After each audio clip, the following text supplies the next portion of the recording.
The proposed new constitution is exactly a week old now, but it has already flown into some really bad weather. The credibility of the document has openly been put to question by some bizarre developments that have seen a second version of the proposed constitution going into circulation. An insertion on a section of the Bill of Rights is now the subject of a major political storm, and that and more on the Bill of Rights is the subject of the discussion tonight on Inside the Constitution. Good evening, I'm Linus Kaikai, introducing our guests shortly, but first, in the news.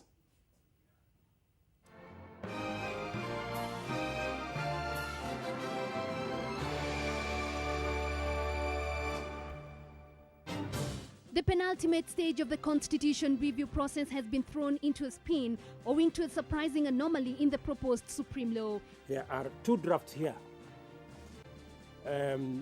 printed on the same day, by the same person, for the same reason.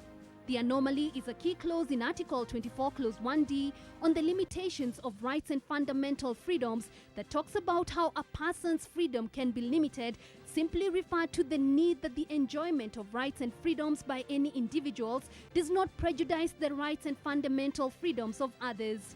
However, in some of the copies released by the Attorney General Amos Wako last week, two curious words, national security, were inserted as the document left the government printer. It could not have been inserted by a drafter because you have the N in the national is a small letter, then the security is a big capital letter. And it is the Attorney General who is on the spot, having pledged to publish the proposed constitution without changing even a comma. But the AG has come out fighting, saying blame lay elsewhere. That went beyond editorial, in as much as it altered the content of the Constitution. The damaging revelations emerged barely a day after coalition principals Mwai Kibaki and Raila Odinga rallied their political blocs ahead of the official launch of the Yes campaign scheduled for Saturday at Uhuru Park.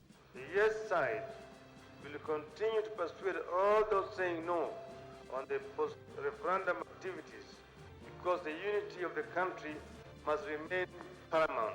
But the almost smooth sailing to Saturday's rally appears to have been jolted by the revelation of bizarre events at the government printer. But for those opposed to the document, the damaging revelations consist the political equivalent of manna from heaven. It is now clear that the government realizes that whatever constitution they have been trying to tell Kenyans is okay, they realize is fatal. We cannot afford to engage in the making of a new constitution using illegal and unconstitutional means.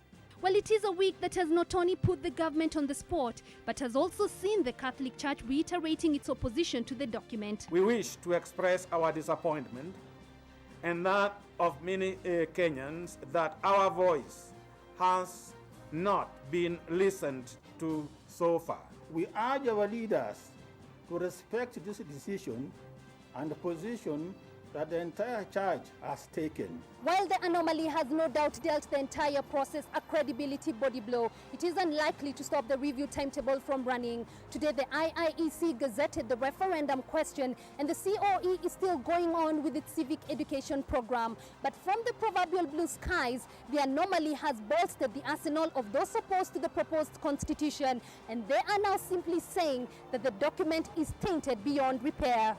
Jane Keo for Inside the Constitution.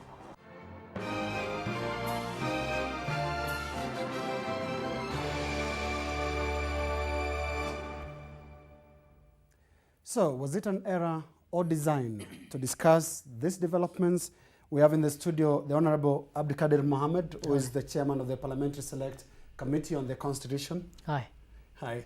And then we also have the Honorable Ababu-Terrah, who is the vice chairman of the Parliamentary Select Committee on the Constitution.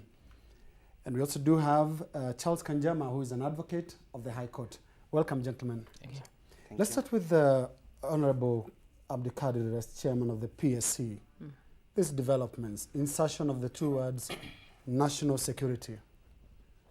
Is it a fatal, potentially fatal injury to the review process? Absolutely not. In fact, that's very far from the case. The the document was getting printed and an error was discovered in the document. It looks like that was a deliberate error. That particular document that had the error is not the draft constitution. It's not an error if it is deliberate. In terms of the fact that it is an error on the face of the document, it is an error. The fact that it was planted there is what is deliberate. But that then makes it not the draft constitution. We have a draft constitution. I think those who would vote against the draft constitution should vote against it on the substance in the document and not launch on things that are extraneous. Now, the fact that it was discovered in good time, I think is fortunate. Two, I think it's important to understand the process the document goes through, because not just any document anywhere. It is a document that was passed by the National Assembly. And there's one document that was passed by the National Assembly. That is the legitimate document. If we were able to delegitimize any law simply because in printing it or reprinting it, somebody can introduce words, then we would very easily amend all our laws. This document was so difficult to amend in Parliament. It is not possible to amend it by inserting some laws. It is also not possible to delegitimize it because you have introduced an error or someone has introduced an error. So I think it is the wrong premise to say that the entire process is damaged or even has got a body blow. I disagree.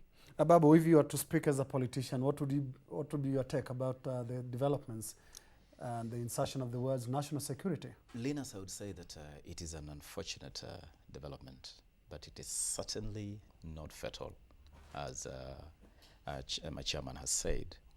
And the reason I say this is because Kenyans must take comfort in the fact that this process did not start in the state law office. This office did not start at the government printer. This process has a long history. It has been sieved through a series of organs, each of which has kept a very clear institutional memory. The Committee of Experts, the Parliamentary Select Committee, the National Assembly, which even keeps verbatim reports through the Hansard, and then finally the State Law Office. So we are absolutely clear when we talk about the proposed new constitution that we are asking the people of Kenya to vote on. We are absolutely clear. Yeah, absolutely. Which draft I think they do about. appreciate it's been a long journey. They do appreciate it's been a long journey. And the fact that... Don't they think that questions now arise about the honesty of the process? Kenyans, if two words can be inserted so deliberately Kenyans must certainly be aware that this process has been so protracted because of repeated attempts to subvert it, to sabotage it by forces in this country that are certainly anti-reform. And those forces have not gone to sleep. Those forces are alive. They will remain alive until we cross the bridge. They may even attempt to subvert the implementation of this process. And so Kenyans must remain alive to the fact that even with those attempts, we must not lose focus. Linus, the most important thing is that we have traveled this far over a period of time running into decades now. And we cannot let all this effort go down the drain simply because of some mischievous person sitting in some office somewhere. And I hope we catch up with that person, whoever they are. But Kenyans must not allow themselves to be distracted from the goal. And the goal is a new constitutional dispensation. This is the closest we've ever come. This is the closest we've even attempted to bridge the political gap. You hear the president, you hear the prime minister, you hear political parties across the political divide speaking with singular intent to deliver this new constitution. If Kenyans allow this misfortune to derail this process, we may just have thrown away the best chance we ever had to cross this bridge. Do they have a reason to believe this is an honest process? I raised the question of honesty. This process is honest, absolutely, Linus. Kenyans have got absolutely no reason to doubt the integrity of this process. And as I've already said, this is a process that did not even start with the 10th Parliament. This is a process that Kenyans have contributed to through a series of processes. And when the Committee of Experts was handed the responsibility to sieve all that national memory bank that has contributed to this process over the years, they have played that role well, in my humble opinion. They have sieved the views, the whole the whole journey through bombers, through the referendum of 2005, and they gave us a harmonized draft.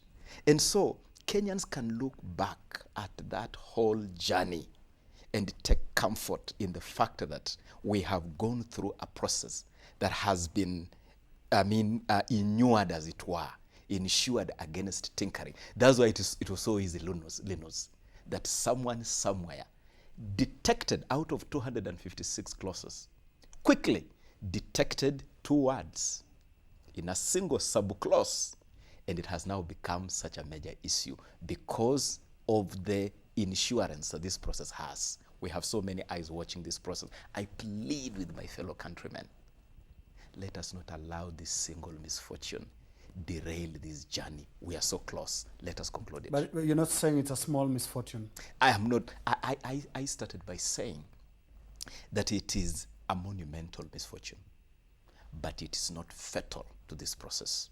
It is a misfortune that someone in their mischievous way could attempt to subvert this process at this critical stage. That is the misfortune. But as far as the integrity of this draft is concerned, we know the draft that the chairman tabled in the House. We know the draft that the National Assembly voted on. We know the draft that the Speaker of the National Assembly handed to their Honorable Attorney General. And the integrity of that draft, Linus, is unimpeachable. It's beyond doubt. Right. Let's bring in Charles, from where you sit, the benefit of perspective, and you're not in any of this, either yes or no comes, at least publicly. And as a lawyer, what would be your take? Was this an error or design? I think it was a bit of both. There was definitely an error in following the legal requirements, and there was definitely a design by some persons yet unknown in subverting the process. And I think what this error, which has been discovered, is bringing out is that there may be some symptoms of a bigger malaise, either with the process of constitution making, the review process, or with the substance of the document. Let me explain what I mean by this. First of all, on the process issues, we know that somebody attempted to subvert the process, and that is why we have this error. Section 48A of the current constitution, which sets out the process of amendment, is very clear that no alteration shall be allowed once the constitution has been tabled in parliament, unless 2/3 of a parliamentary majority approves it. So that even the very provision in Act number 8 of 2008 on the Constitution of Kenya Review Act, Section 34, which provides for editorial changes by the Attorney General, is a questionable one. And I think these are things that need to be challenged. Is this process fair? Is it above board? One of the things that I'm currently concerned about is the fact that we currently have members of government using state resources to campaign for this draft constitution. When you read the report of the Kenya National Commission on Human Rights after the referendum of 2005, I think it is very clear that was one of the basic abuses of the process that was leading towards the referendum that caused the problems this country ended up with after. So this issue of the insertion of the words national security is a symptom of a greater malaise on the process issues. Secondly, on the substantive issues, I would like to say that we have seen that 2 words can alter the meaning of an entire chapter.